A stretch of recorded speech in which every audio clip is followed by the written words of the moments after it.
Hey, it's JJ Virgin, and welcome to the JJ Virgin Lifestyle Show, where I talk nutrition, exercise, and mindset with some of the coolest people in the world. Plus, I give you tips that you can put into fast action to up-level your health and go out there and live that big life you're meant to live. Now, today's show is all about believing is seeing. You'll see it when you believe it. It's been one of my favorite mantras for years and years and years that Wayne Dyer always talked about, and I have someone amazing to jump into this with, and it's my old buddy, meaning old, we've been friends for a long time, Sean Croxton from Underground Wellness. And what's so interesting, we went out to lunch a couple weeks ago, and we were both talking, because we're both now health people who are doing this sidestep into personal development, because we both had this realization that, oh my gosh, they all go together, and mindset actually is key. And what I'm going to talk about today during our interview is what actually was the most important part of saving my son and making sure that he lived. And it wasn't the doctors. I'll give you a hint there. So let me tell you a little bit about Sean, and then we'll dive into today's topic. Sean's a awesome author, entrepreneur, and consultant, and he is on a mission to wake people up. So he was a personal trainer and a health coach. He started back in 2007 when he launched Underground Wellness, which was just one of the, just a super cool health-based channel that then became a radio show. I was on it. I think a ton of us in the health world have been on Underground Wellness. He ran it for 7 years, almost 350 episodes. And then he started doing summits. And he produced 7 online summit events. He had thyroid sessions, digestive sessions, depression sessions, and he also created JERF, Just Eat Real Food. So one of the things that Sean's doing, and always has done, he's always been a leader. He's always been an innovator. He's always been a disruptor. And last year, he decided he wanted to step into the personal development space. It's been his passion. He wasn't feeling his passion about health anymore. He stepped into personal development and dove in, and he's been mentoring with some amazing people. And so now he's started the sessions with Sean Croxton. He's gone into interviews with self-help writers, internet entrepreneurs, modern day game changers, and he's now going headstrong into educating and reaching 1 million people and teaching them how to discover and develop the hidden powers that lie dormant within them so that they may go out and create the lives they love. So you can tell why we are so simpatico, and I was so excited to bring Sean Croxton on the show today. All right, let's do it. Sean Croxton, welcome to the show. I'm so glad you're here with me today. I'm so glad to be here with you, JJ Virgin. Thanks so much. You are in this interesting shift that I am super excited about because, we've all known you for years as the dude with Underground Wellness, and you're about to do something. You're about to explode out in the scene with something else. So let's just kind of dive into how you got started and then what happened, what triggered this shift you're making. Well, I started online about 10 years ago. I think it was late 2006, maybe early 2007 when YouTube at first got started. And, me being a guy who would lay around the house and read books about health, I was very, very passionate about it. I saw this as a vehicle, YouTube as a vehicle to get this information out to more people. So I made my first video. People loved it. I made my second video. People loved that as well. And I just kind of kept going. And I saw it as being something that I can really grow, make a business out of, and really help a lot of people with. From there, I started a podcast in about 2008 called Underground Wellness Radio, which went for about 7 years, and created products and promoted a lot of people, had a lot of fun, helped a lot of people. But I got to a point, probably around this time last year, where I just was not as passionate about it as I was before. It became more of a job than it was a passion of mine, and it just felt like work, and it felt like I was doing what people expected of me. And, of course, there was a good living behind it. I was making a really good living doing it. And then I enjoyed it. It just wasn't what I wanted to do anymore. So, I found myself I take like what I read very seriously about like what I value, and where I was reading a lot about health, like 90% of what I used to read is about health, I found myself gravitating more toward personal development.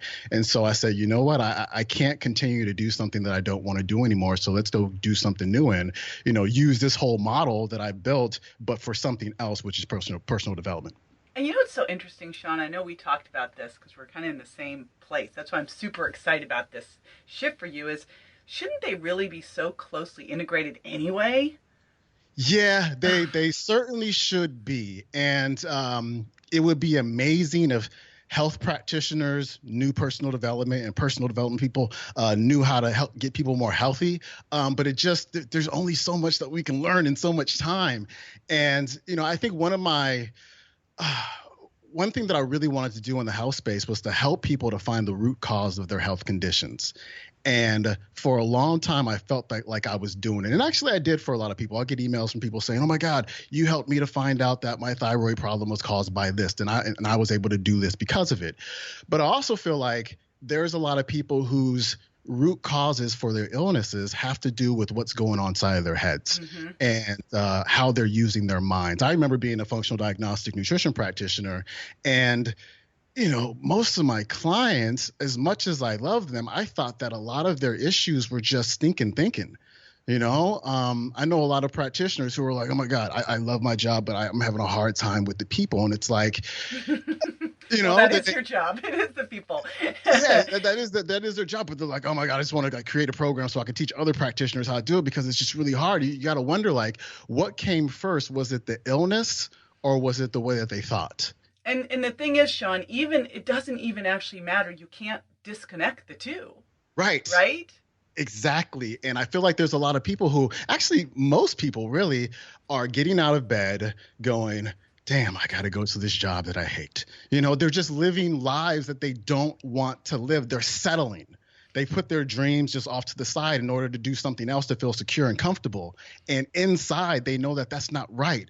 And they live with that every single day, and they know that. And I think that creates and John DeMartini has done a lot of work on this, and I need to study more of that. People who aren't living their values, people who aren't doing what they love, it sets up a chemistry within the body, a catabolic chemistry within the body. It puts them into that sympathetic fight or flight state, and instead of creating their own lives, they tend to disintegrate, who they are. And that can lead to health problems. Absolutely. And just I'm thinking of my son. I told you the story of my son. Had I not approached that with the right mindset, he would be dead. It is just that simple. So, it really is the first step towards everything. Is this piece of it. You had a belief that he was going to get better, and you were persistent about it. You wouldn't let anybody tell you that. No, I just fired them. Yeah, it's just like people need to take that mentality into their health, but they're not, unfortunately. So we need people, like me, like you, and others to help people to get that piece of the puzzle, and it's a foundational piece of the puzzle on which the rest of the puzzle is built. So looking at people now, what do you think the big thing? What's the number one thing that people are missing in their lives? I think people are missing understanding why they do what they do and why they don't do the things that they really want to do. I think that is incredibly important. I think people need to find out why they sabotage themselves. I think people need to know how they've been programmed. And, I've been writing this book called The One Percenter's Mind, and that's what a lot of it is about. It's about this conditioning that we got from age, from birth to about 6 or 7 years old when our subconscious mind was wide open. We really didn't have an opportunity or the capability to accept or reject thoughts. And during that time, we got programmed with very likely a lot of beliefs that really aren't ours. They're our parents' beliefs or they're our grandparents' beliefs that has just got passed down from generation to generation and landed upon us. Some of those beliefs might be, in the health space, you can say, you got to finish your plates. Right. You can't waste food. Food is for celebration. Things like that. It could be if you're trying to build a business. Rich people are bad. Rich people are greedy. You have to get a great education in order to get a good job. Be satisfied with what you have. And I think a lot of people have this subconscious programming, and this is subconscious programming that actually is the seat of our actions. Right? That's what we do. We do what we've been programmed to do. Even though we're like trying to consciously do something else, we've consciously set a New Year's resolution to lose 20 20 pounds. And then on January 20th, we completely forgotten all about it. And we're in front of like, the cupcake shop ready to go. And that's how we operate. And I think it's really important, again, for people to understand what's going on inside the mind and how to change it. Because getting healthier is all about changing your habits. And a lot of the habits, actually, most of the habits that we have are fixed in our subconscious mind. Again, they've been programmed there, and there's a way to undo those. And that's what I write about in the book. God, I hear this all, Sean, and I wonder how you basically are saying you're going to go back and look at every part of your life, because then you start to go, well, what's real, what's not real, what's actually serving me, what's not? How do you figure it out? Well, you figure it out by, number one, looking at where you're sabotaging yourself. Right? If you've been setting a goal to lose weight and you continue to sabotage yourself over and over and over again, then you're going to understand that you do have these subconscious beliefs. There is something inside of you that's keeping you from moving forward. And as you figure out what that is, you can actually unprogram yourself. And we probably don't have enough time for it today, but you can use meditation. You can use affirmations. You can create a goal. I think a lot of people have a hard time making a decision about what it is that they want to do without realizing that not making a decision is actually making a decision to fail, right? People don't understand that. And so I feel like people need to learn how to decide. I think people need to learn how to be persistent. I think people need to learn how to do their own thinking. I think a lot of us, we try to think for ourselves, but we allow other people from the outside to influence what we're thinking and the decisions that we make. And so it's, again, we're not going to have enough time to cover it here. When we first came on there, you're like, oh, we're going to go about 12 to 15 minutes. And I was like, oh my God, how am I going to talk in 12 to 15 minutes? So you're going to give them your ebook. Because honestly, you've already stirred up enough. As you do, you're a disruptor. And that's what I love the most about you. Like, you really were one of the leading forces in bringing all the health online and getting more information out to people. And then you saw this hole, and it's so interesting to see you now take this, is that this real hole into us getting better, whether it's our health or our business or our relationships, really first starts to come with personal development. And you talk about, and I love this line, by the way, because, I'm a big Wayne Dyer fan, and he always talked about you'll see it when you believe it, and you have your mantra as believing is seeing. So let's dive into that one. Yeah, we have these things called our five senses, and that, allows us to interact with the world. We can see, we can hear, we can smell, we can taste, we can take, and touch, I should say. And I think a lot of us believe what's in our environment to be true, as if that's all there is. And if you look at your life and the results you're getting, step one is your thoughts. Your thoughts are going to create your feelings are going to create your actions, and your actions are going to create your results. And that's how it goes. So any result that you're getting, the origin, the preamble is thoughts. But unfortunately, what we're doing is we're taking our results and we're causing our results to dictate how we think. And so, for example, you might have gotten up this morning and you looked at your bank account and you said, oh my God, I've got $40 in there. I'm broke. I'm poor. And so that result created a thought, I am poor. If you have poor thoughts, you're going to have feelings as if you're broken, you're impoverished, right? You're not going to feel too good about yourself. And then if you have those type of feelings, you're going to create actions, which are probably just going to be more of the same, and then you're going to get the same result. And so it becomes this cycle, results driving your thinking, driving your feelings, driving your actions. We have to stop that. We have to look out into our world, into our environment, and say to ourselves, okay, this is the way it is, but this is a result of my past thinking. I need to create new thoughts. I have to believe that there's something better than what I have right now. And when you can do that, you can create new thoughts, new feelings, new actions, and you can create brand new results for yourself. What's outside is just a mirror. It's a reflection of what's going on inside. Unfortunately, too many of us are living from the outside in instead of living from the inside out. This is like the biggest thing. This is so powerful what you've said. And I go back to my son. I made the decision when this happened. I mean, they literally told us, you have to let him go. You have to let him die. And I was like, he is going to be better than ever. He's going to be 110%. And when you operate from that, I truly believe you get what you expect. And then when I would look at him, I wouldn't look at, oh my gosh, here's this broken kid covered in road rash, tubes coming out of everywhere. I was looking at, what could I see in him that was alive? Where was that 0.25% chance. And so you see a totally different thing when it starts with that belief. And I love that you're saying that, because it's so powerful. It gives the power and the control and the ability and the capability all back to you, instead of like believing that you're a victim and someone else has the reins to your life, right? Yeah. You took responsibility for what was happening. Instead of it controlling you, you controlled it. You took what was within, right? The powers within, you used them to create something without. And that's a beautiful thing. That's huge. Most people don't do that. And that's my job, is to get them to learn how to do that. So you have this ebook and you call it The One Percenter's Mind. What do you mean by the one percenter's mind? What's that? Well, the term one percenter is something that I think about quite frequently, because the connotation around the term is typically negative. People think one percenters are greedy. They're just terrible people. They just want to hoard all the money from themselves. They take more than their fair share. And I mean, honestly, myself and my friends, our incomes, to be honest, are actually in the 1% of the all incomes. And we are one percenters when you really think about it.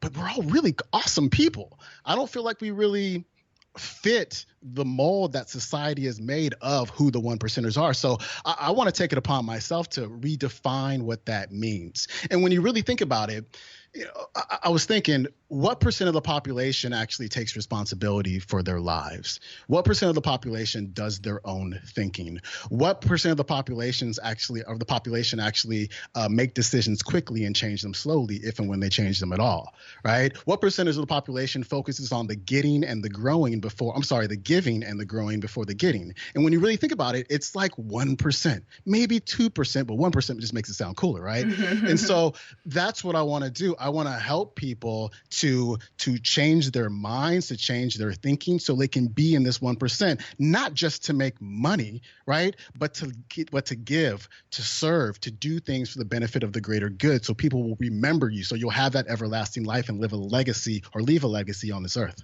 I love that, because I got to tell you, the people that I've found out in our world who are the most successful every single time are the most generous. Yep. Right? They're the most open-minded. They're also learners. They've approached everything with a beginner's mind, all of that. And I think the real takeaway here is that we're talking about the one percenter, but it's not limited. Like someone would think, oh, that's because someone has money. No, it's like you operate this way so that you are successful in every area of your life. And financial success is just one area. And the older I get, the less important that piece gets, because exactly, I realize, especially when you almost lose a child, gets real clear as to what's most important here. So I just love that. Now you've got that book on your site and you're giving it free to my audience. Is that right? Absolutely, for free. It's called The One Percenter's Mind: 7 Steps to Beating Fear, Doubt, and Indecision, and How to Get Everything You Want. And it was supposed to be like a 15, 20-page ebook, but it's turning into something like 55, 60, 70 pages. And so since I said it was going to be free, I'm going to keep it free, and I think everybody's going to absolutely love that. Awesome. And you can get it at SeanCroxton.com. That's SeanCroxton.com, SeanCroxton.com. And I am just thrilled with this foray into personal development. We need you out there, and it's just awesome. So I want to throw one more thing out to you, and just a little surprise question. Sean. Yes. What's the one thing that you do every day that you think makes the biggest difference in your life? I get more understanding. I read voraciously. I just read. I read 4, 5, 6 hours a day. I'm just constantly reading. I'm going to bed listening to YouTube videos by Bob Proctor or Neville Goddard or Napoleon Hill. I learn something new. Actually, I don't learn just something. I learn many things every day that help me to become a better human being. There you go. Success leaves clues. Thank you so much for joining me today, Sean. And everyone, I want to remind you, grab his book, The One Percenter's Mind: 7 Steps to Beating Fear, Doubt, and Indecision, and How to Get Everything You Want, at SeanCroxton.com. Now, after the break, I'm going to be answering listeners' questions, so stay with me. It's scary, but true. Sugar is hiding everywhere. In diet foods, packaged foods, dressings, and even sugar substitutes. It's not about cutting out all sugar, it's knowing which sugars to choose and which to lose. What if you could drop 7 hidden sugars, lose up to 10 pounds in just 2 weeks? JJ Virgin will show you how with a simple 4-step plan to cut cravings and rev up your metabolism to lose fat fast and forever. Visit jjvirgin.com/books and order the Sugar Impact Diet. You can shed up to 10 pounds in 2 weeks. Welcome back. Now, this is the time where I answer a listener's question, and today's question is all about mindset. I had to choose one that fit with the show, right? How could I not? And it's from Georgia, and Georgia is in Buffalo, New York, and Georgia writes, JJ, I've been off and on losing weight, gaining weight for years and years and years. I just can't seem to get the motivation. What do I do? All right. Everything starts with mindset. You get what you expect. I think back to Grant in the hospital, and they were telling us, he's not going to wake up. He won't make it through the night was the first thing they told us. Then they told us that he would never wake up. This is my 16-year-old son at the time. He was the victim of a hit and run, had a torn aorta, multiple brain bleeds, 13 fractures. And then they told us he'd never walk. He'd never talk. It was never gonna. And I just said, you know what? He's going to be 110%. He's going to be better than he was before. We're all going to be better than we were before. And I had that big vision, big mission, passion that I kept real. You'll see it when you believe it. Every day I held onto that one. So I'd go to this place with you is, why do you want to lose the weight, Georgia? What is it going to do for you? When you do that, get a clear picture of who you are when you lose the weight. What do you look like? How do you feel? What are you wearing? What are you doing? How does that change your life? Go there now. Go there first. And in fact, I would tell you, you need to see that. So what you want to go do is cut a picture out of someone's body that you want to have when you lose that weight and put your head on top of it and make copies of that and keep that with you all the time. And when you start to waver, write with that picture, I'm X amount of weight, I'm X amount of body fat, I have the career that I want. Write down what that career is, write down what the relationship is, write down what your daily habits are, everything that you need to do to make this real for you. And if you waver, go back to that picture, go back to those goals, go back to who you are, be that person now. If you eat and live and think like a healthy, lean person, you, Georgia, will become one. The strategies are all around you. The first step has to become how you think about yourself and believing it first. And of course, it all comes down to knowing that you're worth it, Georgia. You are worth it. So now if you'd like to submit a question, just go to jjvirgin.com/ask and you can leave a voicemail for me. I can't wait to hear from you. And one more way I'd love to hear from you is I hugely, hugely appreciate it. If you could jump on Stitcher or iTunes and leave a review for me. It helps a bunch. And be sure to subscribe and share the show with your friends. Alrighty, this is JJ Virgin signing off and reminding you that you are worthy. Dare to live a life that matters.